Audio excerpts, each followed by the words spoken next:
देखो, श्रम से तात्पर्य मानव द्वारा किए गए समस्त शारीरिक, मानसिक अथवा बौद्धिक कार्यों से है जो वस्तुतः मुद्रा की प्राप्ति के दृष्टिकोण से किए जाते हैं। मनुष्य या अन्य प्राणियों के द्वारा किसी उद्देश्य को प्राप्त करने के लिए जो मानसिक या शारीरिक कार्य किया जाता है उसे हम श्रम कहते हैं। सामान्य अर्थों में भोजन जुटाने, चलने, दौड़ने, पढ़ने, लिखने, घर का काम करने इत्यादि क्रियाओं के अंतर्गत श्रम के अंतर्गत आती है। श्रम शास्त्र में श्रम शब्द का प्रयोग विशेष अर्थ में किया जाता है। श्रम में केवल उन्हीं मानवीय क्रियाओं को शामिल किया जाता है जिनमें मनुष्य और सेवाओं के उत्पादन और वितरण संबंधी आर्थिक कार्य क्रियाएं संभव होती हैं। मार्शल अल्फ्रेड के शब्दों में श्रम को कार्य करने के प्रत्यक्ष रूप से मिलने वाले आनंद और सुख के अलावा शारीरिक और पूर्ण रूप से आर्थिक लाभ की दृष्टि से किए जाने वाले शारीरिक और मानसिक कार्य के रूप में परिभाषित किया जा सकता है। श्रमिक, कर्मचारी, कामगार जैसे शब्दों का प्रयोग उस व्यक्ति के लिए किया जाता है जो अपने मानवीय परिश्रम के जरिए जीवन यापन करता है। मानवीय श्रम का अभिप्राय यहाँ शारीरिक और मानसिक दोनों प्रकार के कार्यों से है। श्रम के बदले में मजदूरी और वेतन मिलता है। श्रमिक की परिभाषा में वे सभी व्यक्ति सम्मिलित होते हैं जो अन्य व्यक्तियों और सामाजिक, आर्थिक और संस्थाओं के शारीरिक, मानसिक कार्य करते हैं। संस्थाओं के लिए शारीरिक और मानसिक कार्य करते हैं। श्रमिक शब्द को व्यापक संदर्भ प्रदान किया गया है जिसमें कुशल और अकुशल, प्रशिक्षित तकनीकी पर्यवेक्षक, लिपि वर्ग अथवा वेतनभोगी कर्मचारी भी सम्मिलित होते हैं। इस प्रकार अर्धकुशल और अकुशल वर्ग के शारीरिक श्रम करने वाले समस्त व्यक्ति को श्रमिक की परिभाषा में रखा जाता है। अर्धकुशल और अकुशल वर्ग के शारीरिक श्रम करने वाले समस्त व्यक्तियों को श्रमिक की परिभाषा में आते हैं।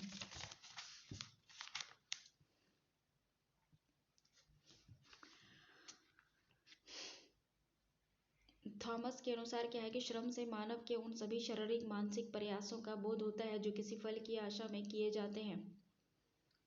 श्रमिक शब्द का प्रयोग कभी कभी समस्त या श्रम शक्ति और जनशक्ति के लिए किया जाता है जिसमें जीवन यापन के काम में लगे हुए समस्त व्यक्ति सम्मिलित किए जाते हैं।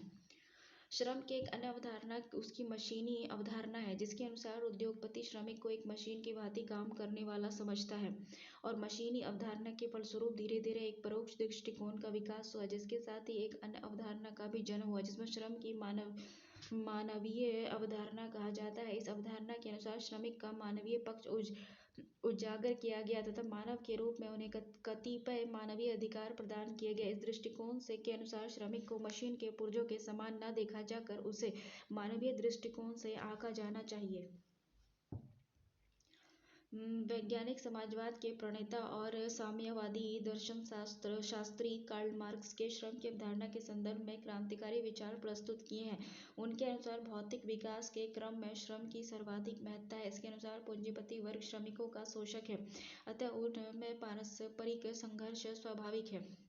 इस संघर्ष को उन्होंने वर्ग संघर्ष की संज्ञा दी। इन श्रम समस्याओं के समाधान के रूप में उन्हें पूंजीवाद के पतन की अवधारणा प्रस्तुत की। समाजवादी व्यवस्था में श्रम के महत्व को और अधिक उजागर किया जा सकता है। उन्हें मानवीय मूल्यों और आधारित सामाजिक व्यवस्था पर अधिक बल दिया। श्रम शास्त्र में श्रम का प्रयोग धन प्राप्त करने वाला उत्पादन, उपयोगिता के सृजन, वितरण और आर्थिक क्रियाओं में प्रयुक्त किए जाने वाले मनुष्य के शारीरिक और मानसिक प्रयासों के अर्थ में किया जाता है।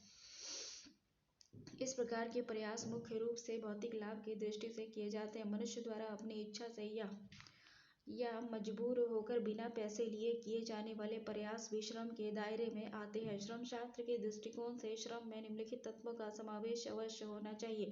श्रम में केवल उन्हीं प्रयासों को सम्मिलित किया जाना चाहिए धन की प्राप्ति होती है। ये प्रयास शारीरिक, मानसिक अथवा दोनों हो सकते हैं। श्रम किसी न किसी रूप में उपयोगिता का सृजन करता है। वे सभी प्रयास जो अपनी इच्छा अथवा मजबूर होकर किए जाते हैं, यदि उसके द्वारा उपयोगिता का सृजन और भौतिक वस्तु और सेवाओं का उत्पादन और वितरण होता है तो श्रम के अंतर्गत सम्मिलित किए जाते हैं। देखो, श्रम की जो परिभाषा है वो समय के साथ परिवर्तित और बदलती रहती है। पहले जो था वो श्रम को वस्तु रूपी धारणा के रूप में देखा जाता था, परंतु श्रम एक वस्तु नहीं है, इस धारणा का परित्याग कर दिया गया और उसकी जगह मशीनी रूपी अवधारणा के रूप में प्रयोग किया जाने लगा। आज हम श्रम की धारणा कई रूपों में करते हैं। श्रम की सद्भावना धारणा, श्रम की मानवीय धारणा आदि के रूप में किए जाते हैं।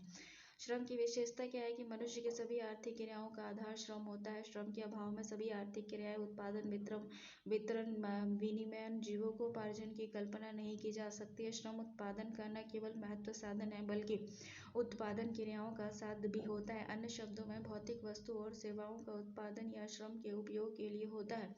श्रम की भौतिक विशेषताओं का वर्णन इस प्रकार से किया जाता है। श्रम को श्रमिक से अलग नहीं किया जा सकता।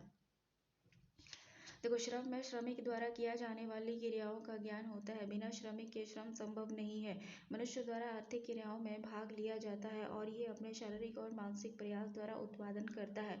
उत्पादन के अन्य साधनों जैसे कि भूमि और पूंजी को अलग अलग किया जा सकता है, परंतु श्रम को श्रमिक से अलग नहीं किया जा सकता। प्रोफेसर मार्शल के शब्दों में श्रमिक अपने श्रम को बेचता है, परंतु ये स्वयं अपनी संपत्ति ही बना रहता है। उसे आगे बढ़ने और शिक्षित करने का व्यय उठाते हैं। वे उसकी सेवाओं के लिए उसे बाद में किए जाने वाले भुगतान से उसका बहुत कम प्रतिदान पाते हैं। श्रम उत्पादन का सबसे महत्वपूर्ण साधन है। श्रम उत्पादन का सबसे महत्वपूर्ण साधन है। श्रम के अभाव में किसी भौतिक वस्तु या सेवा का उत्पादन नहीं किया जा सकता। श्रम नाशवान वस्तु है। श्रम टिकाऊ नहीं वरना नष्ट होने वाली वस्तु है। यदि कोई श्रमिक बिना किसी दिन काम नहीं करता है तो वह बीते समय की हानि उठाता है जो फिर कभी वापस नहीं आती। श्रम उत्पादन का साध्य भी है। श्रम उत्पादन करना केवल साधन होता है बल्कि उसका साध्य भी होता है। वस्तु और सेवाओं का उत्पादन मुख्यतः मनुष्य के लिए होता है। अगर उत्पादन पशु और पक्षियों के लिए किया जाता तो अंततः इसका लाभ मनुष्य को ही होता। आर्थिक दृष्टिकोण से प्रत्येक व्यक्ति का कोई न कोई काम श्रम के अंतर्गत आता है। देखो, श्रमिकों में सौदेबाजी की शक्ति होती है।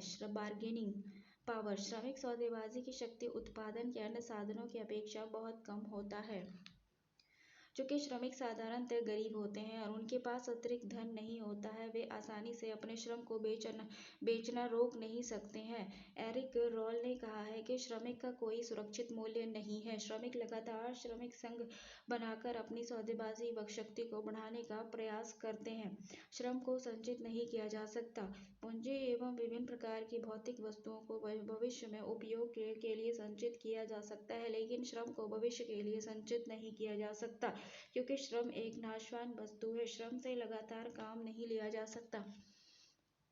श्रम उत्पादन का एक सजीव साधन है और वह मनुष्य में ही निहित होता है। श्रमिक को भोजन, विश्राम, मनोरंजन और पारिवारिक और सामाजिक जीवन यापन के लिए समय या अवकाश की आवश्यकता होती है, इसलिए उसे निश्चित अवधि तक ही काम किया जा सकता है। इसके विपरीत मशीन, यंत्र और उपकरणों को लगातार प्रयोग में लाया जा सकता है। श्रमिक अपनी सेवाओं को बेचता है, स्वयं को नहीं। वर्तमान समय में जब दास प्रथा समाप्त हो चुकी है, तब श्रम बाजार में श्रमिक केवल अपने श्रम शक्ति को ही बेचता है, स्वयं को नहीं बेचता है। श्रमिक नियोजक का कार्य करता है और अपनी मेहनत लेकर शाम को अपने घर चला जाता है। श्रमिक अपनी इच्छा के अनुसार कार्य छोड़ सकता है और नया कार्य भी शुरू कर सकता है। श्रम गतिशील होता है। श्रम गतिशील होता है। श्रमिक एक स्थान से दूसरे स्थान में जा सकते हैं, परंतु श्रम उतना गतिशील नहीं होता जितना पूंजी गतिशील होता है। वातावरण में भाषा और रीति रिवाज। देखो, वातावरण, भाषा और रीति रिवाज संबंधी अंतर श्रमिक को एक जगह से दूसरी जगह जाने में रुकावट पैदा करती है। श्रम की पूर्ति में शीघ्र परिवर्तन नहीं लाया जा सकता। मांग के अनुसार श्रम की पूर्ति जल्द करना संभव नहीं है। उदाहरण के लिए, मंदी की अवधि में जब श्रम की मांग गिरती है तो उसकी पूर्ति को बांधा या रोका नहीं जा सकता, इसलिए मजदूरी अवश्य गिरेगी। दूसरी ओर, श्रम की मांग अगर बढ़ जाती है तो जैसे युद्ध काल में, यह श्रम की पूर्ति दूसरी वस्तुओं की तरह बढ़ाई नहीं जा सकती, इसलिए मजदूरी भी बढ़ जाती है। श्रमिक की सेवाओं की प्रकृति परिवर्तनशील होती है। विभिन्न प्रकार के श्रमिक की सेवाओं के स्वरूप अलग अलग होते हैं तथा समय तथा परिस्थिति के अनुसार श्रमिक की कार्यकुशलता और उसके गुण में परिवर्तन होता रहता है। अनुभव और प्रशिक्षण के कारण श्रमिक अधिक कार्यकुशल हो जाते हैं और उसकी सेवाओं की प्रकृति बदलने लगती है। इस प्रकार बीमारी, कमजोरी आदि के कारण उसकी कार्यकुशलता कम हो जाती है। श्रम एक मानवीय साधन है। Labour is a human factor. श्रम एक मानवीय साधन है, इसलिए श्रम के न केवल आर्थिक एवं बल्कि सामाजिक और नैतिक पहलू का भी सविस्तार अध्ययन किया जाना चाहिए। श्रम का महत्व क्या है? तो श्रम के अभाव में मनुष्य जीवन और पशु जीवन में कोई अंतर नहीं होता। इस श्रम के कारण मनुष्य को अन्य प्राणियों में से श्रेष्ठ समझा जाता है। श्रम मनुष्य के न केवल आर्थिक बल्कि सामाजिक, राजनीतिक, सांस्कृतिक और धार्मिक आध्यात्मिक जीवन पर भी श्रम का प्रभाव पड़ता है। देखो, आर्थिक महत्व क्या है? Economic importance. समाज की सभी आर्थिक क्रियाएं श्रम पर निर्भर करती है। श्रम के अभाव में किसी भी प्रकार का उत्पादन संभव नहीं है। श्रम के योगदान के द्वारा ही मनुष्य खेतीबाड़ी करना, औजार बनाना, वस्तुओं को पैदा करने की कला सीखना, आज की जटिल अर्थव्यवस्था में हजारों प्रकार की वस्तु का उत्पादन श्रम के सहयोग से ही हो रहा है। जैसे जैसे आर्थिक विकास होता जा रहा है, वैसे वैसे श्रम की भूमिका निरंतर बढ़ी है। श्रम के कारण ही मशीन, यंत्र, नूतन उपकरणों का निर्माण हुआ है। श्रम द्वारा ही प्रकृति द्वारा दिए गए अनेक प्राकृतिक साधनों का शोषण करना, मनुष्य की सुख सुविधाओं में वृद्धि की गई है। श्रम के कारण ही आज मनुष्य अनेक प्रकार की वस्तु और सेवाओं का उपयोग कर रहा है। श्रम के कारण ही मनुष्य जल, थल और नभ की प्रगति की है। उत्पादन के अतिरिक्त वितरण और व्यापार, परिवहन और सेवाओं आदि से संबंधित आर्थिक क्रियाकलाप श्रम के कारण ही संभव हो सका है। वैज्ञानिक और तकनीकी आविष्कार की जननी भी श्रम ही है। मानव जीवन में श्रम का इतना महत्व है कि इसको कुछ शब्दों में व्यक्त करना संभव नहीं है।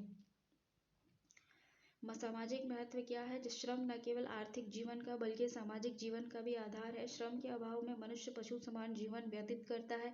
जैसे जैसे श्रम का प्रयोग बढ़ने लगता है, वैसे वैसे मनुष्य का आर्थिक जीवन उन्नत होने लगता है और उसका सामाजिक जीवन विकसित होता जाता है। सामाजिक संस्थाओं जैसे कि संयुक्त परिवार प्रथा और जाति प्रथा आदि के उदय और विकास के पीछे श्रम का महत्वपूर्ण हाथ रहा है। श्रम के स्वरूप के अनुसार इन संस्थाओं की संरचना और कार्यों में परिवर्तन होते रहते हैं। श्रम और सामाजिक संगठनों में भी गहरा संबंध होता है। श्रम के सहयोग के कारण विभिन्न संगठन जैसे किसान, श्रमिक, नियोजक, व्यापारी और कर्मचारी संगठनों का उदय हुआ। उसी तरह से श्रम का रीति रिवाजों, परंपराओं, धर्म और कला पर भी प्रभाव पड़ा है। श्रम की शक्ति की संरचना, श्रम उत्पादकता, श्रमिकों व व्यावसायिक वितरण, श्रमिकों की औद्योगिक कार्यवाही जैसे हड़ताल, तालाबंदी, उनकी आर्थिक परिस्थिति, जन समुदाय के सामाजिक जीवन को व्यापक रूप से प्रभावित करता है। मनुष्य का सामाजिक जीवन बड़ी मात्रा में आर्थिक विकास की व्यवस्था पर निर्भर करता है और आर्थिक विकास पर श्रम का प्रत्यक्ष प्रभाव पड़ता है। इसी कारण मनुष्य के सामाजिक जीवन में श्रम का महत्वपूर्ण स्थान रहा है। जिन स्थानों में श्रम की परिस्थिति निम्न कोटि की है, वहाँ का सामाजिक जीवन भी पिछड़ी अवस्था में है। सांस्कृतिक महत्व क्या है? श्रम का मनुष्य के सांस्कृतिक जीवन पर भी प्रभाव पड़ता है। सभ्यता का विकास श्रम के कारण ही संभव हो सका है। श्रम के योगदान से ही विभिन्न कलाओं जैसे मूर्तिकला, संगीत के लिए वाद्य भवनों आदि का निर्माण हो सका है। प्राचीन सभ्यताओं में मनुष्य के शारीरिक श्रम से अनेक प्रकार के भवन और इमारतें बनाई गई हैं। मंदिरों, गिरजाघरों, मूर्तियों, चित्रों, नक्काशियों आदि का निर्माण श्रम के कारण ही संभव हो सका है। मनोरंजन, खेलकूद, साहित्य, शिक्षा, प्रशिक्षण आदि के विकास में श्रम का महत्वपूर्ण योगदान रहा है। Political importance. राजनीतिक महत्व क्या है कि मनुष्य के राजनीतिक जीवन में भी श्रम का महत्वपूर्ण स्थान रहा है। राजनीतिक स्थिरता और आंतरिक उथल पुथल और विदेशी आक्रमण से देश की सुरक्षा करने में श्रम का प्रत्यक्ष रूप से महत्व रहा है। नौसेना, वायुसेना और थल सेना और जवान श्रम शक्ति के ही अंग हैं। श्रम के सहयोग से ही विभिन्न प्रकार के अस्त्र शस्त्र का उत्पादन संभव हो सका है। राजनीतिक नीतियों के निर्धारण, राजनीतिक दलों के गठन और निर्वाचन और प्रशासनिक आदि क्षेत्रों में भी श्रम की महत्वपूर्ण भूमिका रही है। कई देशों में श्रमिकों के विद्रोह के फलस्वरूप ही क्रांतियां आई हैं। अन्य देशों में श्रमिकों ने सत्ता भी प्राप्त कर ली है। इन पहलुओं के अतिरिक्त श्रम ने मनुष्य के धार्मिक और आध्यात्मिक पहलू पर भी अपनी गहरी छाप छोड़ी है। कोई भी पहलू इससे छूता नहीं है। श्रम का बदलता स्वरूप क्या है? जैसे जैसे सभ्यता का विकास होता गया, वैसे वैसे श्रम का स्वरूप भी बदल गया है। वास्तव में श्रम के योगदान के कारण ही आर्थिक, सामाजिक, राजनीतिक और सांस्कृतिक क्षेत्रों में विकास संभव हो सका है। मानव इतिहास प्रारंभिक अवस्था में शारीरिक श्रम की प्रधानता थी और खाद्य उत्पादन की अवस्था अकुशल श्रमिक की प्रधानता थी। खेती, पशुपालन कार्यों के लिए अधिक कौशल की आवश्यकता नहीं होती। इस अवस्था की एक विशेषता ये थी कि सारे कार्य ही व्यक्ति द्वारा किए जाते थे, अतः आर्थिक विकास की इन अवस्था में विभाजन नहीं के बराबर था। धीरे धीरे मनुष्य ने धातु का आविष्कार किया। उसने उन धातुओं की सहायता से अच्छे औजार और यंत्र बनाना शुरू कर दिया, जिसके परिणाम स्वरूप परिणाम स्वरूप कृषि कार्य आसान हो गया और इस अवस्था में मनुष्य तरह तरह की वस्तुएं बनाने लगा और इसका सिलसिला आगे आने वाले दिनों में भी चलता रहा। बाद में मनुष्य सोना, चांदी तथा हाथी दांत के प्रयोग से पत्थर की मूर्ति, रंगाई, धुलाई, भवन निर्माण और अलग अलग किस्मों के वाहन बनाने आदि क्षेत्रों में भी प्रगति करने लगा और धातु के प्रयोग ने उत्पादन में विविधता ला दी। दास श्रम। देखो, विश्व के सभी देशों में प्रारंभ दास प्रथा किसी न किसी रूप में विद्यमान रही है। ठीक है, प्रारंभ से ही दास व्यवस्था जो है वो विद्यमान रही और इस प्रथा में युद्ध में विजेता पराजित लोगों को बंदी बना लेते थे और उनसे तरह तरह के काम लेते थे। काम के बदले उन्हें खाने पहनने के लिए कुछ दे दिया जाता था। जैसे जैसे कृषि उत्पादन, पशुपालन, भवन निर्माण आदि से संबंधित कार्य व्यापक रूप से होने लगे, वैसे वैसे दासों की मांग भी बढ़ी। वस्तुओं की तरह दासों का भी क्रय विक्रय होने लगा और दासों पर उनके स्वामियों का स्वामित्व होता था और वे दासों से कोई भी कार्य करवा सकते थे और दासों को दिन में कई घंटे काम करना पड़ता था। इसके बदले में उनको केवल जीवन निर्वाह मजदूरी मिलती थी। दासों के खान पान और पोशाक पर भी कई प्रकार के प्रतिबंध लगे होते थे। छोटी सी गलती के लिए उन्हें कठोर दंड दिया जाता था। आवश्यकता न होने पर उन्हें बेच दिया जाता था। दासों से अधिकांशतः खेती, पशुपालन, बोझ ढोने, बड़ी बड़ी इमारतें बनाने आदि से संबंधित भारी काम लिए जाते थे। दास प्रथा कई सदियों तक चलती रही, लेकिन मध्यकालीन युग के अंत तक इसका उन्मूलन हो चुका था। कृषि दास श्रम क्या है कि बॉन्डेड सर्फ लेवर्स हो गया। दास प्रथा के समाप्त होने पर कई सामंतवादी समाजों में कृषि दास श्रम तथा प्रथा व्यापक रूप से प्रचलित हुई और प्रथा के अंतर्गत सामंत और जागीरदार कृषि दासों को अपने जमीन में बसा लेते थे। कृषि दासों को अपनी जमीन में बसा लेते थे और कभी कभी उन्हें खेती में मुफ्त काम करना पड़ता था। कभी कभी उन्हें निर्वाह के लिए कुछ दे दिया जाता था। जब स्वामियों के पास कुछ काम नहीं होता था तो वे कहीं और भी काम पर लगा सकते थे। उन्हें अपना घर छोड़ने की आज्ञा नहीं होती थी। ऐसा करने पर उन्हें कड़ी सजा दी जाती थी। सामंतवादी समाप्त होने पर कृषि दास प्रथा का भी अंत हो गया। Bonded labour. बंधुआ श्रम एक प्रकार का करारबद्ध श्रम होता था। इस प्रथा में करार मौखिक होता था और इस प्रथा में खेती और श्रमिक अपने और अपने बाल बच्चों के विवाह के लिए ऋण लेते थे और वे ऋणदाता के साथ अस्थायी रूप से बंध जाते थे। ऋण के बदले में कर्जदार ऋणदाता के पास विभिन्न प्रकार के काम करते थे। इस काम के लिए उन्हें कुछ मजदूरी भी दी जाती थी। कई ऋणदाता कर्जदार को कुछ जमीन भी दे देते थे। जब तक ऋणदाता को कर्जदार श्रमिक की जरूरत रहती थी वे उसी के यहाँ काम करने के लिए बाध्य होते थे। जब ऋणदाता के पास कार्य न होता था तो वे अन्य कार्य कर सकते थे। सैद्धांतिक तौर पर ऋण राशि और खेती के लिए दी जाने वाली जमीन को लौटा देने पर बंधुआ श्रमिक बंधन से मुक्त हो जाते थे। लेकिन व्यवहार में ऐसा शायद ही कभी होता हो कि बंधुआ श्रमिक पर ऋण का बोझ निरंतर बना रहता था और इसकी मृत्यु के उपरांत उसके बाल बच्चों को ऋणदाता के यहाँ काम करना पड़ता था और ये क्रम पीढ़ी दर पीढ़ी चलता रहता था। भारत के विभिन्न हिस्सों में बंधुआ मजदूरी प्रथा सदियों से चलती आ रही थी। यद्यपि 1976 में कानून बनाकर इस प्रथा को समाप्त करके बंधुआ मजदूरी को ऋण मुक्त कर दिया गया और परंतु आज भी भारत में बंधुआ मजदूरी किसी न किसी जगह देखने को मिल जाती है। देखो, करारबद्ध श्रम। मध्य युग में के अंत में विदेशों की खोज, उद्योग धंधों के विकास, व्यापार आदि के कारण बड़ी संख्या में श्रमिकों की आवश्यकता महसूस हुई। बाद में औद्योगिक क्रांति के फलस्वरूप भी श्रमिकों की मांग बढ़ी। उस समय तक कृषि दास प्रथा का अंत हो चुका था। इस प्रकार अधिकांश श्रमिक अपनी इच्छा के अनुसार काम करने को स्वतंत्र थे। उनके कार्य के लिए मजदूरी भी मिलती थी। उद्योगपति और भूस्वामी और व्यापारियों को अधिक संख्या में श्रमिक की आवश्यकता होती थी, लेकिन प्रचलित मजदूरी पर आसानी से श्रमिक प्राप्त नहीं होते थे। इस कारण श्रमिक को अग्रिम रूप से एडवांस कैश अच्छी राशि दे देते थे।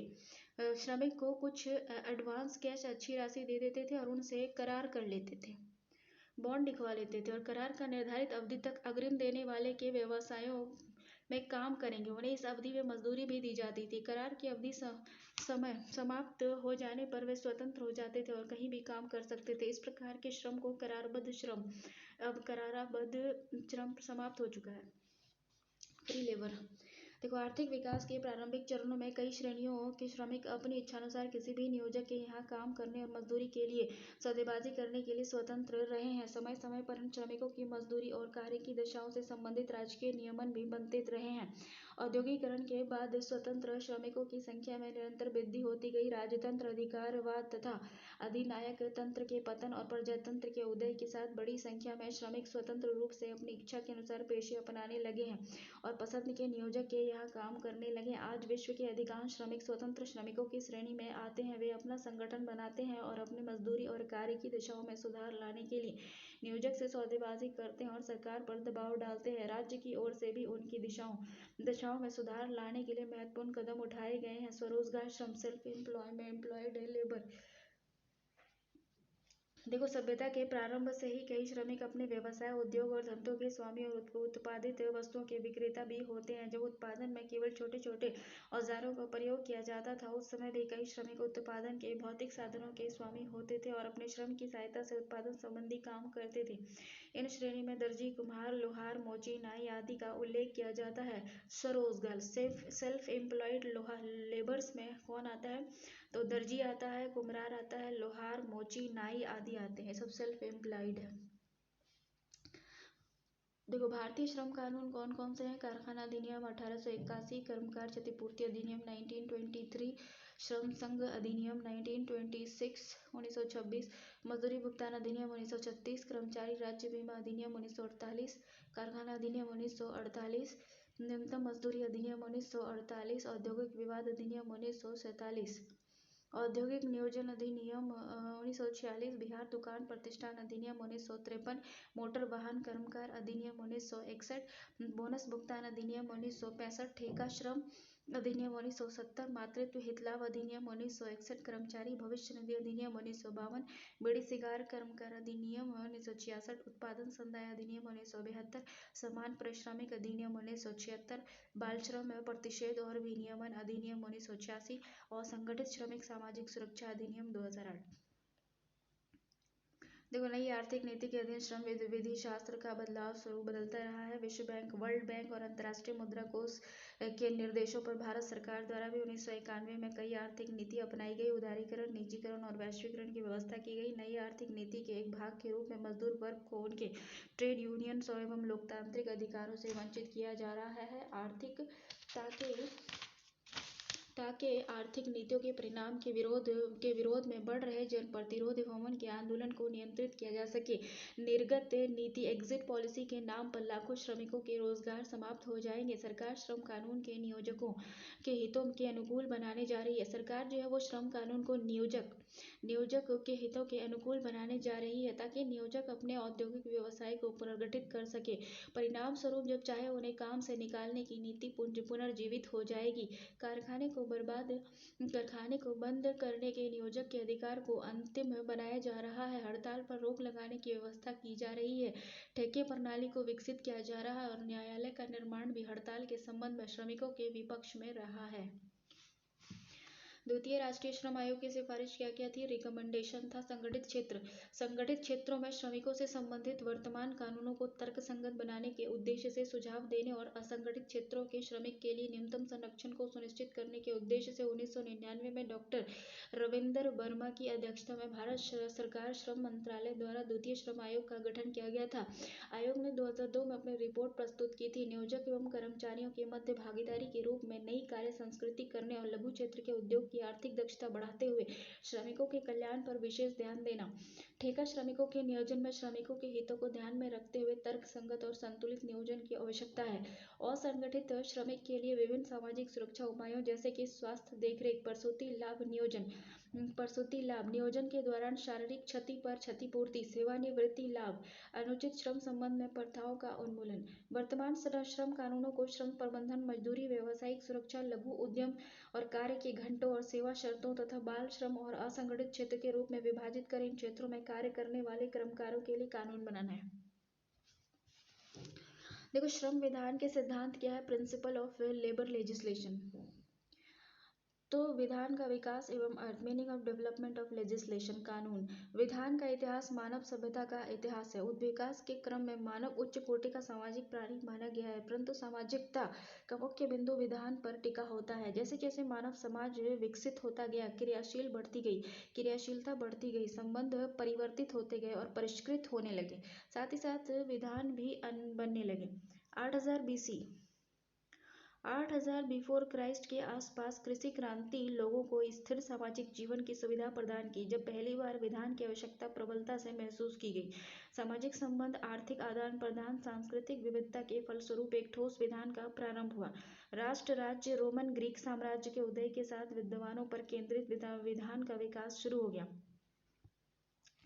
उस दौर में सुकरात, एरिस्टोटल, प्लेटो आदि के द्वारा दिए गए दर्शन आधारित मिताक्षरा इत्यादि ग्रंथों की रचना हुई, जो आज भी विधान की प्रामाणिक पुस्तक मानी जाती है।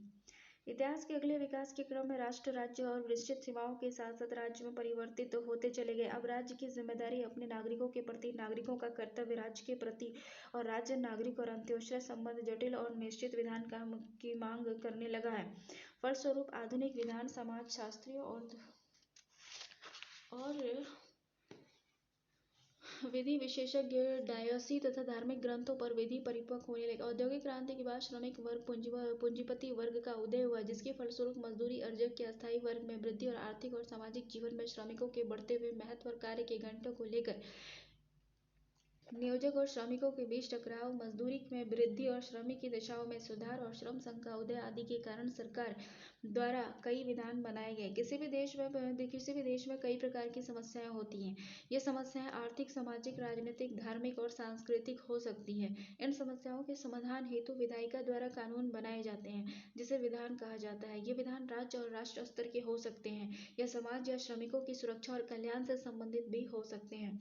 आधुनिक समाज में विधान शब्द की जो व्याख्या बहुत ही व्यापक रूप से की गई है, इस संदर्भ में international encyclopedia of social sciences में कहा गया है कि विधान शब्द से तात्पर्य उच्च प्राधिकार से युक्त और जनता का प्रचुरता से प्रतिनिधित्व करने वाले विशिष्ट राजकीय अभिकरणों के द्वारा बनाए गए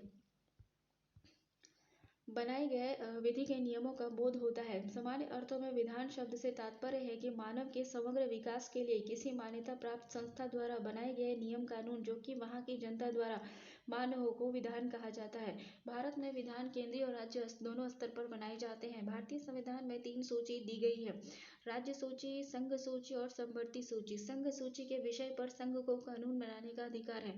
राज्य सूची के विषय पर राज्य को कानून बनाने का अधिकार होता है, जबकि समवर्ती सूची में आए विषयों पर कानून बनाने का अधिकार केंद्र और राज्य सरकार दोनों को है, लेकिन केंद्र सरकार द्वारा बनाया गया कानून ही प्रभावी होगा।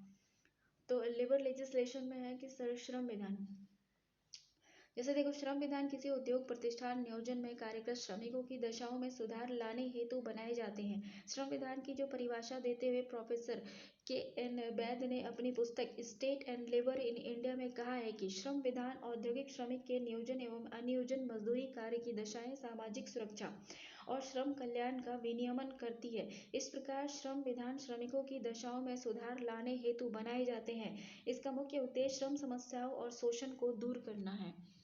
देखो, श्रम विधान कई विषयों पर बनाए जा सकते हैं, जैसे कि कार्य के घंटे, मजदूरी की मात्रा, मजदूरी का भुगतान, विश्राम अंतराल, सामूहिक सौदेबाजी, प्रसूति हित लाभ, हड़ताल, विवाद के सुलझाने के तरीके। भारत में सर्वप्रथम कारखाना अधिनियम 1881 में बनाया गया था। इसके बाद इस अधिनियम में कई बार संशोधन किया गया और उसके बाद 1948 में बृहत रूप से कारखाना अधिनियम बनाया गया। 1926 में श्रम संघ अधिनियम बनाया गया। 1936 में मजदूरी भुगतान अधिनियम बनाया गया।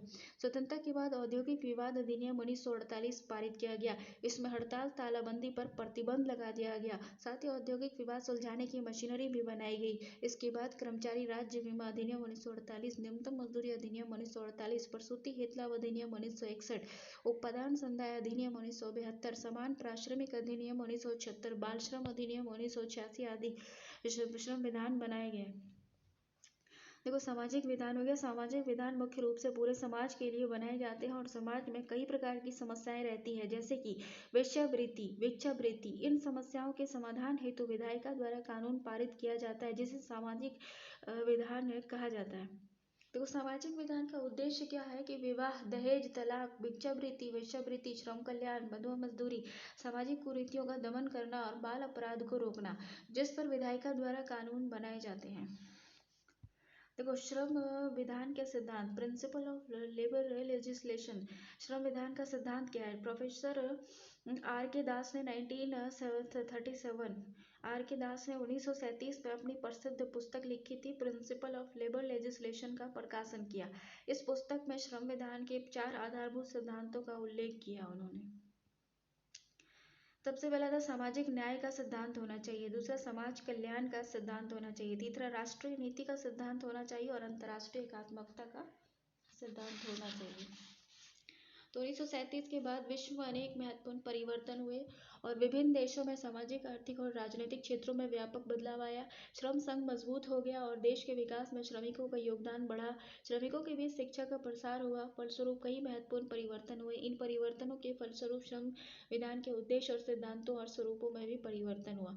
परिणाम स्वरूप अनेक नए विधान बनाए गए और पुराने विधानों में संशोधन किया गया। आधुनिक श्रम विधान के सिद्धांत क्या है? जैसे कि आधुनिक श्रम विधान के कई महत्वपूर्ण सिद्धांत है जो निम्नलिखित है, जैसे कि संरक्षा का सिद्धांत हो गया, सामाजिक न्याय का सिद्धांत हो गया, विनियमन का सिद्धांत हो गया, कल्याण का सिद्धांत हो गया, सामाजिक सुरक्षा का सिद्धांत हो गया, निवारण का सिद्धांत हो गया, आर्थिक विकास का सिद्धांत हो गया, अंतर्राष्ट्रीय दायित्व का सिद्धांत हो गया। संरक्षा का सिद्धांत प्रिंसिपल ऑफ प्रोटेक्शन हो गया। यह सिद्धांत श्रमिकों को कई प्रकार से संरक्षण प्रदान करता है। श्रमिक एक कमजोर व्यक्ति होते हैं जिन्हें कई प्रकार के संरक्षण की आवश्यकता होती है, जैसे कि कार्य के घंटे का अधिक होना, कम मजदूरी होना, कार्य के घंटों का कम होना। श्रमिक को किस चीज़ की आवश्यकता होती है कि कार्य के घंटों का कम होना, कम मजदूरी, मजदूरी में कटौती, कार्य के घंटों का अधिक होना, कम मजदूरी, मजदूरी में कटौती, बालक और स्त्रियों को खतरनाक कामों में नियोजित करना इत्यादि। अतः श्रमिक स्वयं अपनी संरक्षा नहीं कर सकते। जिस नियोजन में श्रमिक वर्ग काम करते हैं वहां के नियोजक के द्वारा ही श्रमिकों को संरक्षण दिया जा सकता है। लेकिन औद्योगिकरण के आरंभ में श्रमिकों की कई कार्य की दशाएं अत्यंत ही दुष्कर थी। नियोजन का उद्योग पर अधिकार, नियोजक का जो था वो उद्योग पर अधिकार था, वो अधिक से अधिक लाभ अर्जित करना चाहते थे। फलस्वरूप श्रमिकों के बीच असुरक्षा उत्पन्न हो गई। अतः अनेक देशों के द्वारा श्रमिकों को संरक्षण देने हेतु कई कानून पारित किए गए। भारत सरकार द्वारा भी कई कानून बनाए गए, जिसमें से कारखाना अधिनियम 1948 है, मजदूरी भुगतान अधिनियम 1936 है, खान अधिनियम 1952 है, बाल श्रम प्रतिषेध अधिनियम 1986 है। देखो, सामाजिक न्याय का सिद्धांत है प्रिंसिपल ऑफ सोशल जस्टिस। सामाजिक न्याय का सिद्धांत मनुष्य और उनके समूहों के बीच समानता पर जोर देता है। मानव सभ्यता के आरंभिक काल से ही समाज के किसी न किसी प्रकार की असमानताएं रही है, जैसे प्रभावशाली व्यक्ति और वर्गों के द्वारा कमजोर वर्गों का शोषण करना, समाज के एक ही वर्ग और समूहों के बीच भेदभाव करना, कृषि दास बनाना, बंधुआ मजदूरी, बालाते श्रम पर लगाए जाने वाले श्रमिक का शोषण करना, मनुष्य और पुरुषों और महिला पुरुष और महिला श्रमिकों के बीच लिंग भेद, आर्थिक, सामाजिक और राजनीतिक भेदभाव करना इत्यादि सामाजिक असमानताएं रही हैं। इसी तरह जाति, धर्म, प्रजाति, संप्रदाय आदि के आधार भी असमानताएं व्याप्त रही हैं। इस सिद्धांत को ध्यान में रखकर अंतर्राष्ट्रीय स्तर पर कई प्रयास किए गए हैं। ILO ने भी सामाजिक न्याय की स्थापना पर प्रारंभ से ही जोर दिया है। भारतीय संविधान के द्वारा भी सामाजिक न्याय की स्थापना से संबंधित कई कानून बनाए गए हैं। समानता के मूल अधिकार के अंतर्गत कानून के समक्ष समानता, अवसर की समानता, धर्म, लिंग, मूल वंश, जाति और जन्म स्थान के आधार पर भेदभाव, भाषा भेदभाव, स्वतंत्रता, शोषण से रक्षा, अल्पसंख्यकों के अपने संस्कृति, भाषा, लिपि के संरक्षण प्रदान किए जाते हैं। राज्य के नीति निर्देशक सिद्धांतों के अंतर्गत मानव समान कार्य के लिए समान वेतन, सभी महिला पुरुष श्रमिकों के लिए समान अवसर और समाज के दुर्लभ समूहों की सामाजिक न्याय और शोषण से रक्षा की बात कही गई है। इस सिद्धांत को ध्यान में रखकर बनाए गए कुछ भारतीय अधिनियम निम्नलिखित है। भारतीय दासता अधिनियम 1843, जाति की नियोग्यता अधिनियम 1950, अनैतिक व्यापार अधिनियम 1956, समान पारिश्रमिक अधिनियम 1976। नियमन का सिद्धांत प्रिंसिपल ऑफ रेगुलेशन। नियमन का सिद्धांत मुख्यतः श्रमिक संघ और नियोजक के बीच के संबंधों में संतुलन लाने का प्रयास करता है। उद्योग में नियोजक और श्रमिक दोनों दो दल होते हैं। इन दोनों दलों के बीच उत्पादन और कार्य की दिशाओं से संबंधित टकराव होते रहते हैं। इस टकराव को कम करने के लिए नियमन का सिद्धांत बनाया गया है। औद्योगिक विकास के आरंभ में श्रमिकों और नियोजकों के संबंध में व्यापक असमानताएं थी। नियोजक उद्योग को अपना परम अधिकार समझते थे और श्रमिक का कई प्रकार से शोषण करते थे। नियोजक के शोषण से मुक्ति पाने हेतु श्रमिक संगठित होने लगे और राज्य की ओर से उनका दमन होने लगा। कई प्रकार के कानून बनाए गए, जैसे कि आपराधिक षड्यंत्र, व्यापार अवरोध, संविदा भंग इत्यादि। श्रमिक संघ के मान्यता मिलने और प्रजातांत्रिक और कल्याणकारी राज्य की स्थापना के बाद नियोजक और श्रमिक के बीच संबंध को सुधारने के लिए कई प्रकार के नियमन संबंधी कानून बनाए गए, जैसे ग्रेट ब्रिटेन के श्रम संघ अधिनियम, भारत में श्रम संघ अधिनियम 1926, औद्योगिक नियोजन अस्थायी आदेश अधिनियम 1940, औद्योगिक विवाद अधिनियम 1947 बनाए गए। कल्याण का सिद्धांत हो गया प्रिंसिपल ऑफ वेलफेयर।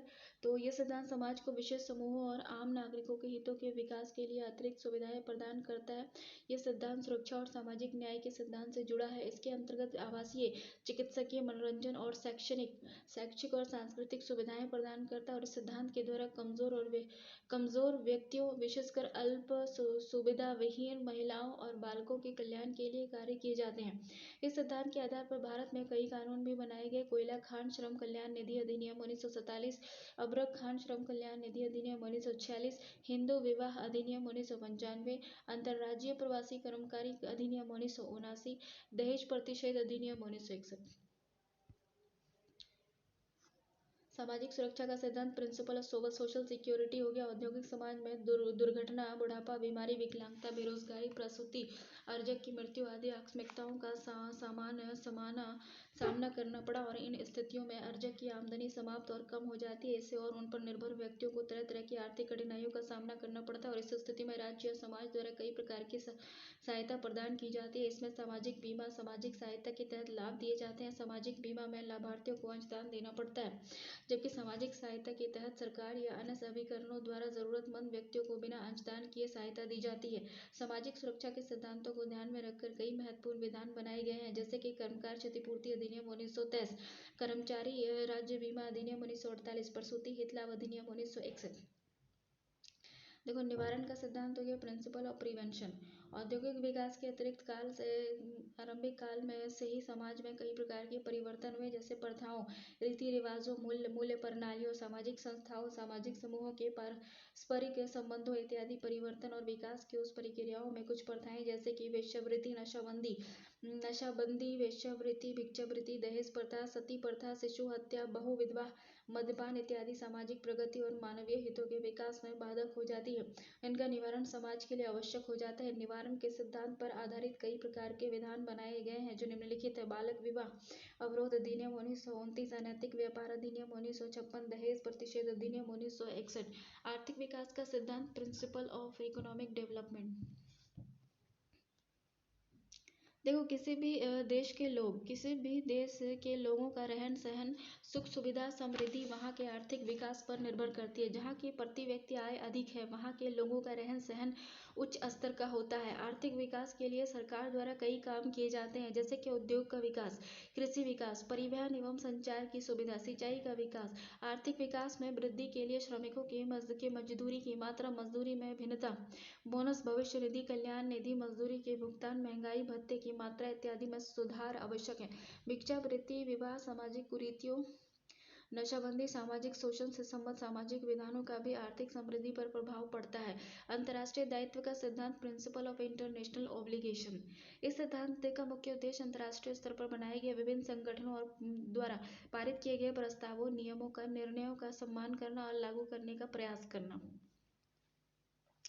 विश्व के विभिन्न देश राष्ट्र संघ और संयुक्त राष्ट्र संघ द्वितीय विश्व युद्ध के बाद के सदस्य रहे हैं। वे इन संगठनों के विभिन्न अभिकरण जैसे कि अंतर्राष्ट्रीय श्रम संगठन, इंटरनेशनल लेबर ऑर्गेनाइजेशन, संयुक्त राष्ट्र शैक्षिक वैज्ञानिक एवं सांस्कृतिक संगठन, संयुक्त राष्ट्र बाल कोष, विश्व स्वास्थ्य संगठन, अन्य अंतर्राष्ट्रीय संगठनों के भी सदस्य रहे हैं। इन संगठन के सदस्य होने के नाते सदस्य देशों का कर्तव्य है कि वे इनके द्वारा पारित किए गए प्रस्तावों और निर्णयों का सम्मान करें और श्रम सामाजिक दशाओं के क्षेत्र में अनेक अंतर्राष्ट्रीय प्रस्ताव पारित किए गए हैं और इनके उपबंध को लागू करने के लिए विभिन्न देशों में कानून बनाए गए हैं। अंतर्राष्ट्रीय श्रम संगठन ILO द्वारा पारित किए गए अभिसमय और सिफारिशों की महत्वपूर्ण भूमिका रही है। इनके द्वारा बनाए गए कानून जैसे कार्य की दशाएं, कार्य के घंटे, साप्ताहिक अवकाश, सवेतन छुट्टी, बालक और अल्प वयों का नियोजन, स्त्रियों का नियोजन, सुरक्षा, कल्याण आदि विषय पर विभिन्न देशों के द्वारा कानून बनाए गए हैं। भारत भी सदस्य होने के नाते कई कानून पारित कर चुका है। इस प्रकार उपयुक्त विश्लेषण से यह स्पष्ट हो जाता है कि श्रम विधान के विभिन्न सिद्धांत एक दूसरे से संबद्ध है। एक ही विधान विभिन्न उद्देश्यों को ध्यान में रखकर बनाए गए हैं। प्रायतः सभी श्रम विधानों के लक्ष्य और कारणों का उल्लेख रहता है। आर्थिक, सामाजिक, राजनीतिक परिवर्तन के साथ इन विधानों के उद्देश्य एवं सिद्धांत में भी परिवर्तन होता रहता है। जो विधान आवश्यकताओं की पूर्ति करने में असमर्थ होता है उसे त्याग दिया जाता है। श्रम विधान के प्रकार देखो। एक प्रोटेक्टिव होता है और एक वेलफेयर के लिए बनाया जाता है, और अदर टाइप के भी होते हैं। कुछ सामाजिक सुरक्षा भी प्रदान करता है। विधान के अंतर्गत एक व्यक्तिगत नियोजन श्रमिक के रूप में काम करता है। सामाजिक विधान का दायरा उससे कहीं अधिक व्यापक है। एक नागरिक के रूप में व्यक्ति के व्यवहारों का नियमन सामाजिक विधान से किया जाता है। कार्य की प्रकृति के अनुसार ही व्यक्ति विशेष विधानों से प्रभावित हो सकता है। दूसरे शब्दों में, विधान से प्रभावित होने वाली क्रियाओं के आधार पर ही उसकी प्रकृति निर्धारित होती है। प्रकृति के आधार पर श्रम विधानों को निम्नलिखित श्रेणियों में विभाजित किया जा सकता है। संरक्षणात्मक श्रम विधान। इस प्रकार के विधान श्रमिकों को संरक्षण देने हेतु सरकार द्वारा बनाया जाता है। नियोजन स्थल पर श्रमिकों को कई प्रकार के कार्य की दशाओं से संबंधित समस्याओं का सामना करना पड़ता है। इस स्थिति में उन्हें संरक्षण की आवश्यकता होती है जो स्वयं अपनी संरक्षा नहीं कर सकते हैं। उसी बात को ध्यान में रखकर श्रमिक को संरक्षण संबंधी विधान बनाए जाते हैं। इस विधान के कुछ महत्वपूर्ण विषय हैं, जैसे कार्य की भौतिक दशाओं एवं कार्य के घंटों का नियमन, सुरक्षा की व्यवस्था। कार्य की भौतिक दशा, कार्य के घंटों का नियमन, सुरक्षा की व्यवस्था, न्यूनतम मजदूरी का नियतन, मजदूरी की संरक्षा, बालक और स्त्रियों की संरक्षा। इस विधान के कई उदाहरण हैं जो अब लिखित हैं, जैसे कारखाना अधिनियम 1948, मजदूरी भुगतान अधिनियम 1936, न्यूनतम मजदूरी अधिनियम 1948, बगान श्रमिक अधिनियम 1951, दुकान प्रतिष्ठान अधिनियम, बाल श्रम प्रतिषेध अधिनियम 1986। रिलेटिव लेबर लेजिस्लेशन, नियमन, नियामक श्रम विधान। ऐसे विधान श्रम संघों और नियोजकों के बीच के संबंधों को विनियमित करने और उनके संबंधों से उत्पन्न औद्योगिक कार्रवाइयों से समुदाय के हितों की रक्षा करते हैं। इस नियमन की आवश्यकता तब पड़ती है जब दोनों दल नियोजक एवं श्रम संघों में टकराव होता है। ये टकराव कार्य की दशा, मजदूरी में कटौती इत्यादि विषय पर हो सकती है। इस प्रकार के कई विधान बनाए गए हैं जो निम्नलिखित है, जैसे कि श्रम संघ अधिनियम 1926, औद्योगिक विवाद अधिनियम 1947, औद्योगिक नियोजन आदेश अधिनियम 1946 इत्यादि। सामाजिक सुरक्षा विधान है। इस विधान का मुख्य उद्देश्य जीवन की कुछ महत्वपूर्ण आकस्मिकता, जैसे कि बीमारी, दुर्घटना, अशक्तता, प्रसूति, वृद्धावस्था, बेरोजगारी, मृत्यु आदि की स्थितियों में मजदूरी अर्जक और कुछ स्थितियों में उनके परिवार को आर्थिक सुरक्षा प्रदान करता है। इस स्थिति में श्रमिक काम पर नहीं जाते हैं, जिससे उनके आय में कमी हो जाती है, भूखमरी की स्थिति पैदा हो जाती है। तो इन समस्याओं के समाधान हेतु कई प्रकार के सामाजिक सुरक्षा विधान बनाए गए हैं, जो कर्मकार क्षतिपूर्ति अधिनियम 1923, कर्मचारी राज्य बीमा अधिनियम 1948, कोयला खान भविष्य निधि अधिनियम 1948, कर्मचारी भविष्य निधि अधिनियम 1952, प्रसूति हित लाभ अधिनियम 1961, उत्पादन संदाय अधिनियम 1972 इत्यादि। श्रम कल्याण निधि। देखो, जिन अभिनियमनों का उद्देश्य श्रमिक जगत के सामान्य कल्याण में वृद्धि करना, उनकी उन्नति के लिए विभिन्न बातों की व्यवस्था करना, उन्हें श्रम कल्याण संबंधी अधिनियम कहा जाता है। ऐसे विधान श्रमिक और उनके परिवारों के सदस्यों को आवासीय, चिकित्सकीय, मनोरंजनात्मक, शैक्षणिक, सांस्कृतिक तथा अन्य प्रकार की कल्याणकारी सुविधाएं प्रदान करने के लिए बनाए जाते हैं। इस प्रकार कई विधान बनाए गए हैं जो निम्नलिखित है, जैसे अभ्रक खान श्रम कल्याण निधि अधिनियम 1946, कोयला खान श्रम कल्याण निधि अधिनियम 1947। जैसे कुछ देखो अन्य प्रकार से हो गया। अधिकांश श्रम विधान संयुक्त वर्गीकरण के दायरे में आ जाते हैं, लेकिन कुछ ऐसे श्रम विधान हैं जो उनके विशिष्ट स्वरूप और विषय वस्तु को ध्यान में रखकर बनाए गए। उदाहरण के लिए है कि बोनस विधान, श्रम सांख्यिकी विधान, शिक्षु विधान, अप्रेंटिस एक्ट, औद्योगिक आवास विधान इत्यादि।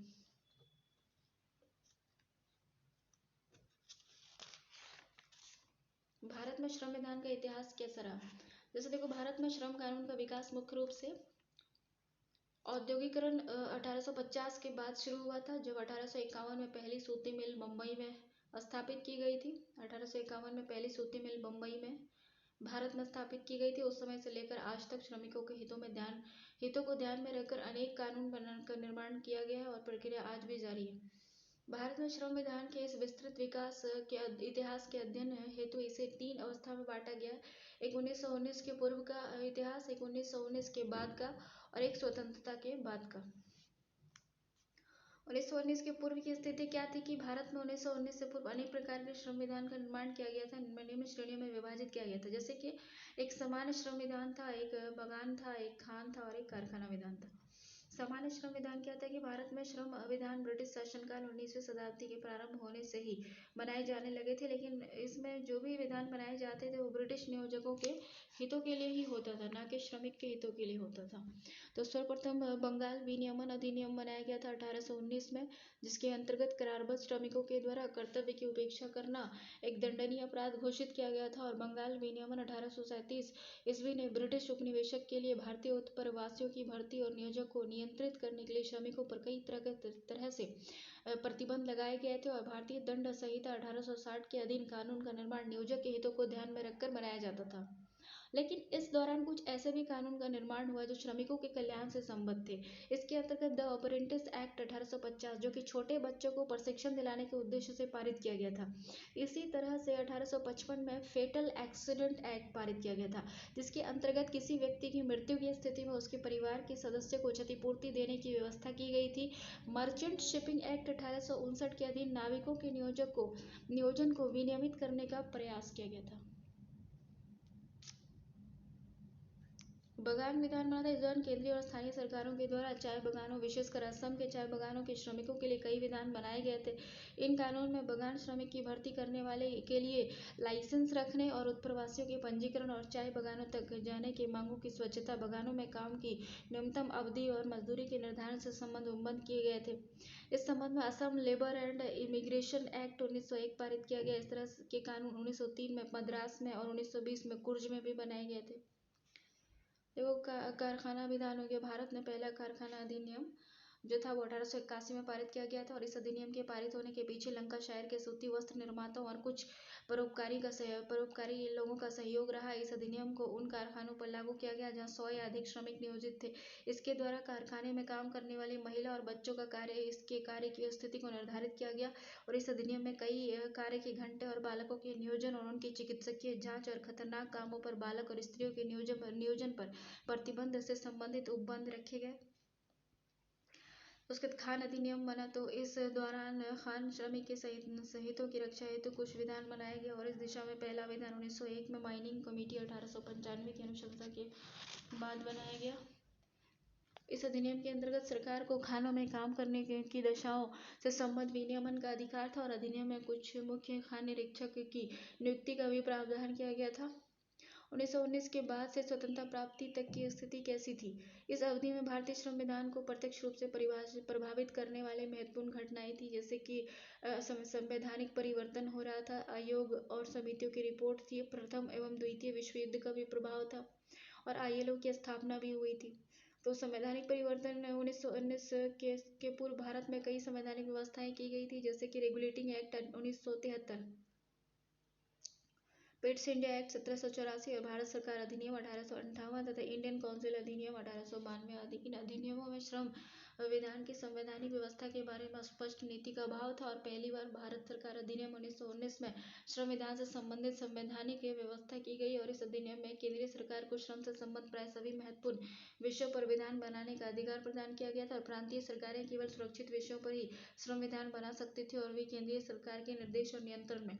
भारत सरकार अधिनियम 1935 में श्रम संबंधी विषयों को 3 श्रेणियों में विभाजित किया गया: संघ सूची, राज्य सूची और समवर्ती सूची। संघ सूची में आने वाले विषयों पर कानून बनाने का अधिकार केंद्र सरकार को प्रदान किया गया और समवर्ती सूची पर कानून बनाने का अधिकार केंद्रीय और प्रांतीय दोनों सरकारों को प्रदान किया गया। समवर्ती सूची में मुख्य विषय है जैसे कि समवर्ती सूची में मुख्य विषय है जैसे कि कारखाना, श्रमिक, श्रम कल्याण, सामाजिक बीमा, स्वास्थ्य बीमा, औद्योगिक संबद्ध श्रम संघ, औद्योगिक विवाद। प्रांतीय सूची में कानून बनाने का अधिकार प्रांतीय सरकारों को दिया गया है। इसके अंतर्गत बगान, छोटे पत्तन, सार्वजनिक स्वास्थ्य एवं सफाई आदि विषय सम्मिलित है। आयोग और समितियों की रिपोर्ट। भारत में श्रम आयोग और समितियों की अनुशंसाओं के आधार पर कई श्रम विधान बनाए गए हैं तथा पुराने विधानों में संशोधन भी किए गए हैं और इन समितियों में से कुछ है जैसे कि शाही श्रम आयोग 1929, मुंबई श्रमिक जांच समिति 1937, कानपुर श्रमिक जांच समिति 1937, बिहार श्रमिक जांच समिति 1938। इसी तरह से है और भी कानून है जैसे कि मुंबई प्रसूति हित लाभ अधिनियम 1946, मुंबई दुकान प्रतिष्ठान अधिनियम 1939, बिहार प्रसूति हित लाभ अधिनियम 1947, बिहार दुकान प्रतिष्ठान अधिनियम 1953। प्रथम एवं द्वितीय विश्व युद्ध का प्रभाव क्या पड़ा कि इन विश्व युद्धों के दौरान देश में हड़ताल तालाबंदी का इतिहास शुरू हो गया। इन काल में अनेक औद्योगिक विवाद ने जन्म लिया। उनके समाधान के लिए देश में श्रम कानून को पारित करने की आवश्यकता महसूस की गई। ILO की स्थापना का प्रभाव, जैसे कि ILO की स्थापना 1919 में हुई थी। इस संस्था ने श्रम संबंधी अनेक मानक स्थापित किए। भारत प्रारंभ से ही ILO का सदस्य रहा है, अतः इसके द्वारा पारित अभिसमय और सिफारिशों को समय समय पर भारत सरकार लागू करती रही है। स्वतंत्रता के बाद की स्थिति क्या थी कि 1947 में देश स्वतंत्र हुआ और इस दौरान भारत में श्रम विधान के क्षेत्र में महत्वपूर्ण परिवर्तन हुए और कई महत्वपूर्ण श्रम विधान बनाए गए और भारतीय संविधान में श्रम से संबंधित आधारभूत सिद्धांतों, नीतियों और विदेश निर्देशों का उल्लेख किया गया। और स्वतंत्रता के बाद देश में होने वाली राजनीतिक, सामाजिक, आर्थिक एवं औद्योगिक परिवर्तन, श्रम संघ के बढ़ते हुए प्रभाव, योजनाबद्ध आर्थिक विकास की आवश्यकता तथा कई अन्य परिस्थितियों को ध्यान में रखकर नए श्रम अधिनियम बनाए गए और पुराने अधिनियम में संशोधन किया गया। साथ ही केंद्र राज्य सरकारों के द्वारा कुछ महत्वपूर्ण श्रम आयोग और समिति का भी गठन किया गया और उनकी सिफारिशों का श्रम विधान पर प्रत्यक्ष प्रभाव पड़ा। स्वतंत्रता के बाद श्रम विधान की दिशा को प्रभावित करने वाले कुछ महत्वपूर्ण घटनाएं हुई, जैसे भारतीय संविधान हो गया, आयोग समिति की सिफारिश हो गई, उसके बाद पंचवर्षीय योजनाओं को लागू किया गया, उसके बाद अन्य घटनाएं हुई। भारतीय संविधान, जैसे भारत का संविधान 26 जनवरी 1950 को लागू किया गया और इसके अंतर्गत भारत को एक कल्याणकारी राज्य की संज्ञा दी गई। संविधान में मूल अधिकारों तथा राज्य के नीति निर्देशक सिद्धांतों में श्रम नीति और निर्देशों से संबंध महत्वपूर्ण उपबंध किए गए हैं। जैसे कि मूल अधिकार में क्या है कि जिन मूल अधिकारों का संबंध श्रम विधान से रहा है उसमें समता का अधिकार, स्वतंत्रता का अधिकार, शोषण के विरुद्ध अधिकार।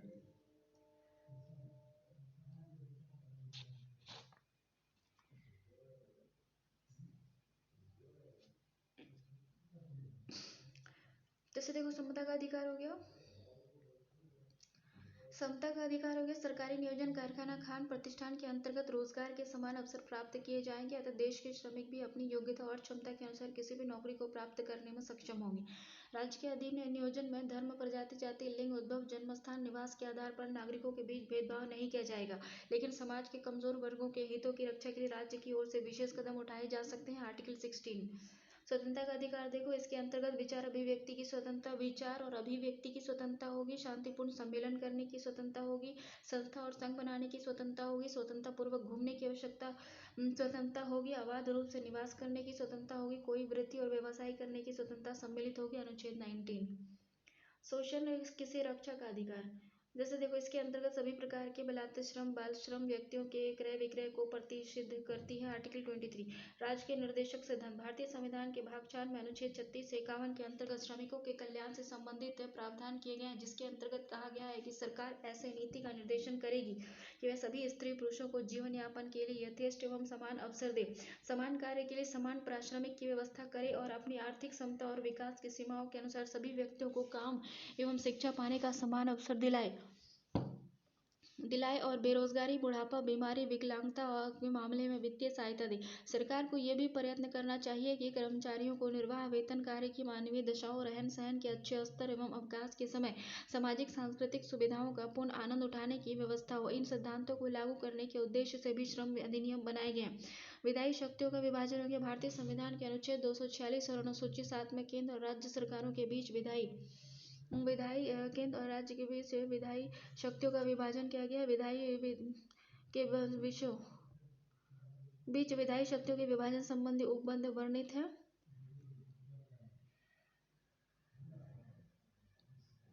इसके अंतर्गत श्रम संबंधी विषयों को 3 सूचियों में विभाजित किया गया। ये सूची है संघ सूची, समवर्ती सूची, राज्य सूची। संघ सूची क्या है? इस सूची में दिए गए विषयों पर कानून बनाने का अधिकार केंद्र सरकार को है।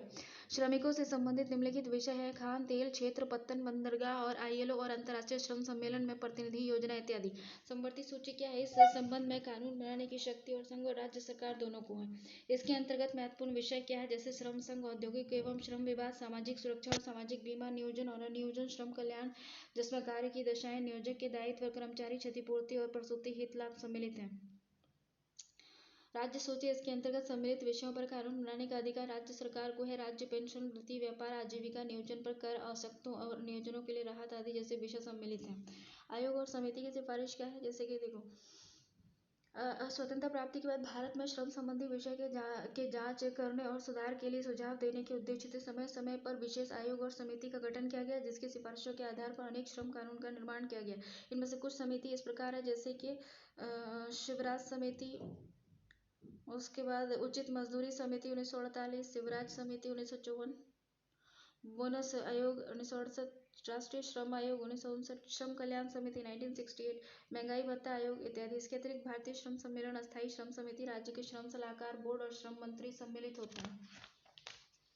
औद्योगिक समितियों के निर्णयों और सुझावों को भी श्रम कानून में सम्मिलित किया गया है। 1999 में एक नए राष्ट्रीय श्रम आयोग का गठन किया गया और इस इस आयोग ने अपनी सिफारिश 2002 में दर्ज की।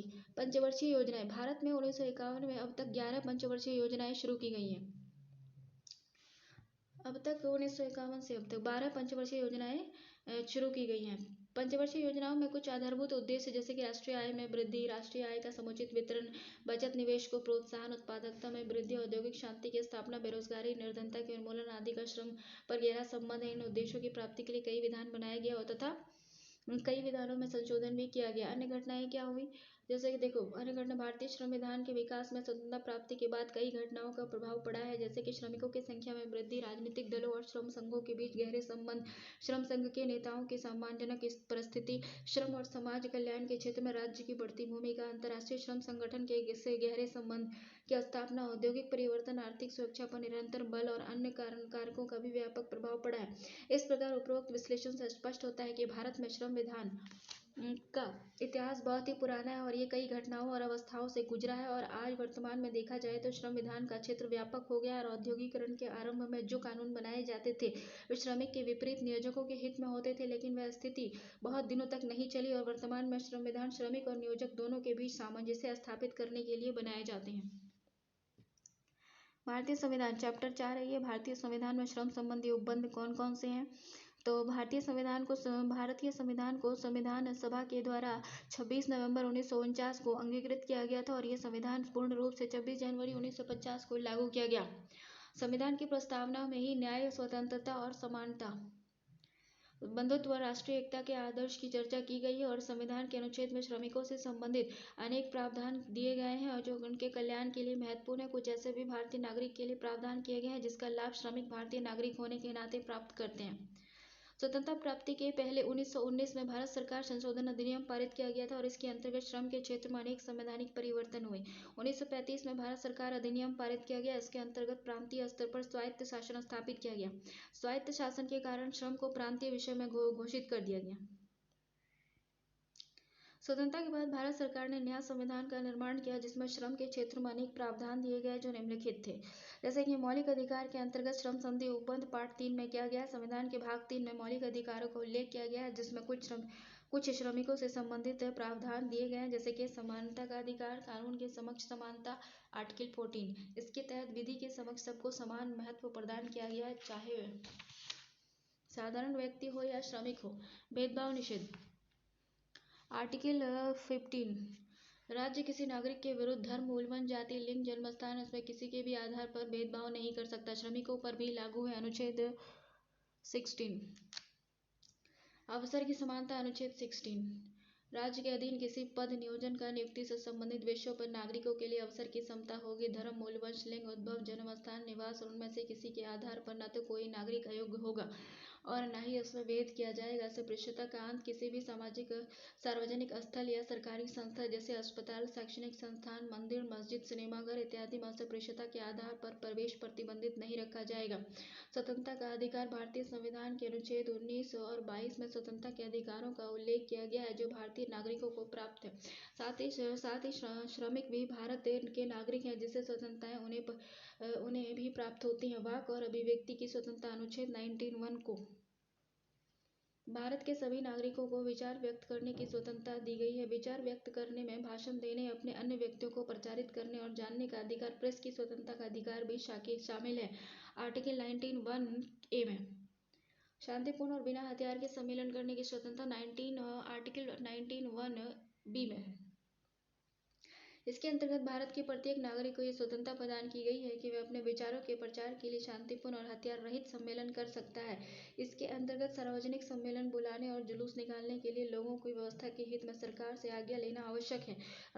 यह अनुच्छेद श्रमिकों पर भी लागू होता है, अर्थात वे शांतिपूर्ण एकत्रित होकर धरना प्रदर्शन कर सकते हैं। संघ बनाने की स्वतंत्रता, जैसे कि अनुच्छेद 19(1)(c). भारत में कोई भी नागरिक संघ बना सकता है। इसकी स्वतंत्रता का आश्रय लेकर श्रमिक संघ बनाकर मजदूरों की रक्षा की जाती है। भारत में सर्व स्वतंत्रता पूर्वक भ्रमण करने की स्वतंत्रता। भारत के सभी नागरिकों को ये स्वतंत्रता दी गई है कि आर्टिकल 19(1)(d) में भारत के सभी नागरिकों को ये स्वतंत्रता दी गई है कि वे भारत के संपूर्ण राज्य में बिना किसी रोक टोक के स्वतंत्रता पूर्वक भ्रमण कर सकते हैं। अतः श्रमिक स्वतंत्रता पूर्वक किसी क्षेत्र में घूम सकते हैं और काम कर सकते हैं। अबाध निवास की स्वतंत्रता अनुच्छेद 19(1) उड़ो भारत के सभी नागरिकों को देश के किसी भी भाग में बस जाने और निवास करने की स्वतंत्रता दी गई है।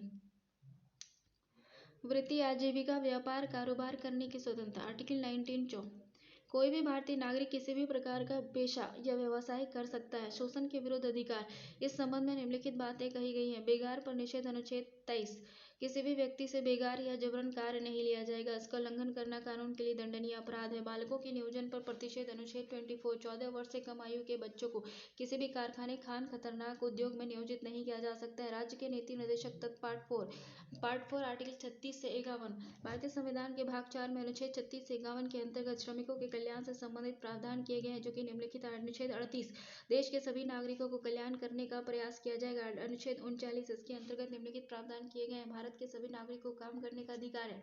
संपत्ति का बंटवारा भारत के सभी नागरिक को समान रूप से किया जाएगा। देखो तीसरा हो गया, लिंग के आधार पर पुरुष और महिला श्रमिकों को मजदूरी को बढ़ाने का प्रयास नहीं किया जाएगा, अर्थात समान कार्य के लिए समान वेतन का भुगतान किया जाएगा। राज्य के द्वारा ये प्रयास किया जाएगा कि भारत के सभी नागरिकों को श्रमिकों को स्वास्थ्य की सुरक्षा हो, उसमें महिला और बालक श्रमिक पर विशेष ध्यान दिया गया हो। अनुच्छेद 41 सरकार द्वारा ऐसा प्रयास किया जाएगा कि भारत के सभी नागरिकों को आकस्मिकता की स्थिति में, जैसे बीमारी, बुढ़ापा, दुर्घटना के कारण बेरोजगारी इत्यादि की स्थिति में सामाजिक सुरक्षा दी जा सके। अनुच्छेद 42 की सभी नागरिकों को किसी भी नियोजन में कार्य करने की ऐसी व्यवस्था की जाएगी कि वे आराम से काम कर सकें। अनुच्छेद 43 सरकार ये प्रयास करेगी कि सभी लोगों के जीवन निर्वाह मजदूरी प्राप्त हो तथा उनके जीवन स्तर में सुधार हो। अनुच्छेद 43(a) उद्योग में प्रबंधन में श्रमिकों की भागीदारी सुनिश्चित की जा सके।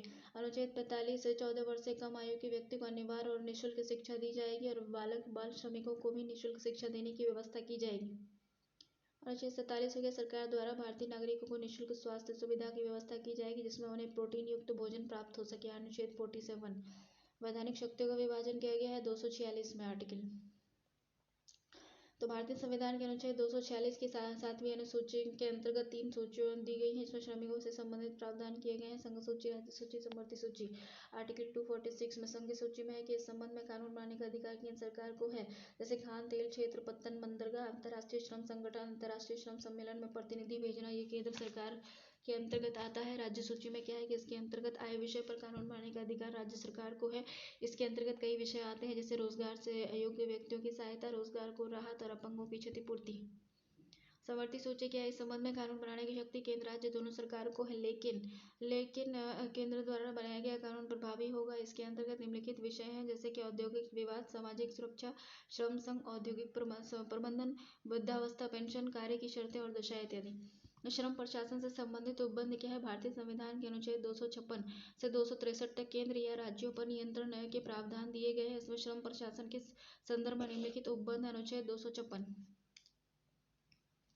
इसके अंतर्गत केंद्र सरकार द्वारा राज्य सरकारों को श्रम विधान लागू करने के संबंध में निर्देश दे सकती है। अनुच्छेद 257 इस अनुच्छेद के अंतर्गत केंद्र सरकार द्वारा राज्य सरकारों का संसद द्वारा पारित श्रम विधानों के लागू होने के तरीकों से संबंधित निर्देश दे सकती है। इन प्रावधानों के अध्ययन और उपरांत कहा जा सकता है कि ये सभी प्रावधान भारतीय श्रमिकों को उनकी दशाओं में सुधार लाने का प्रयास करता है, जिससे कि भारतीय श्रमिक आर्थिक, सामाजिक, राजनीतिक, मनोवैज्ञानिक रूप से ऊपर उठ सकें।